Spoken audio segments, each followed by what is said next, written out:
Beralih ke berita selanjutnya, tolak putusan warga Haruru ngamuk tuding Hakim Pengadilan Negeri Masohi minta imbalan 200 juta rupiah. Sejumlah warga dari negeri Haruru, Maluku Tengah mengamuk di depan ruang sidang Pengadilan Negeri Masohi Kamis 15 Februari 2024 malam. Mereka mengamuk lantaran tidak puas dengan putusan hakim yang menjatuhkan hukuman 9 bulan penjara kepada mantan Raja Haruru, Yakobus Matoke, yang diperkarakan dengan dugaan kasus pemalsuan ijazah saat dilantik menjadi kepala pemerintahan negeri atau Raja Haruru selama 2 tahun. Warga menilai hakim tidak adil dalam mengambil keputusan hukum. Pasalnya hampir seluruh saksi yang dihadirkan menyebutkan terdakwa Matoke tidak melakukan pemalsuan ijazah.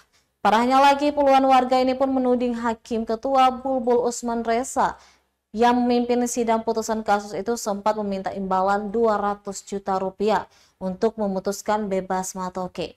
Salah satu keluarga terpidana, Rudi Hutubesi, menegaskan hakim sempat meminta imbalan 200 juta rupiah sebagai jaminan untuk membebaskan Matoke. Namun keluarga hanya mampu menyediakan 100 juta rupiah. Akibatnya hakim menolak dan menghukum Yakobus Matoke bersalah dengan hukuman penjara selama 9 bulan. Untuk diketahui, warga negeri Haruru, Yakobus Matoke melakukan aksi protes di lingkungan Pengadilan Negeri Masohi sampai dengan pukul 9 waktu Indonesia Timur. Sejak hakim memvonis terdakwa kasus ijazah palsu mantan Raja Haruru Yakobus Matoke pada pukul 17 waktu Indonesia Timur. Mereka berteriak histeris dan memaki hakim berulang kali. Beruntung personel Sabara Polres Maluku Tengah tiba dan mengamankan situasi, sampai akhirnya warga membubarkan diri. Sebelum bubar, puluhan warga dari keluarga Matoke itu melakukan sujud doa di depan pintu masuk kantor Pengadilan Negeri Masohi. Mereka menjamin akan melaporkan hakim Pengadilan Masohi ini sampai ke Komisi Yudisial di Jakarta.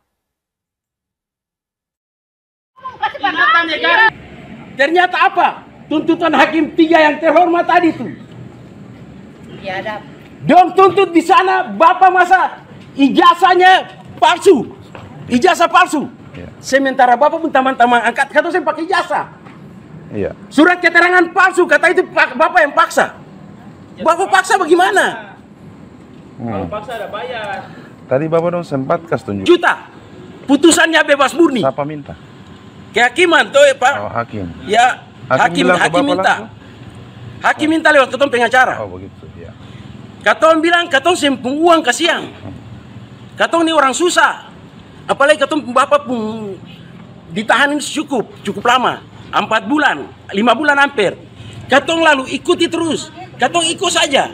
Nah, dok minta uang 200 juta. Beta bilang, katong pun uang sebanyak itu kasihan. Kalau mangkali 10-20 juta. Itu sekedar ucapan terima kasih katong kasih. Katong Tete, Raja pertama, sekretaris pembangunan ini. Mata masuk ini, tercatat dalam sejarah. Ya kan nih. Katong akan tegakkan ini. Bukakan Bapak ini, bukakan. Bukakan. Uang 100 juta ini. Uang 100 juta ini. Download Tribun X sekarang. Menghadirkan lokal menjadi Indonesia.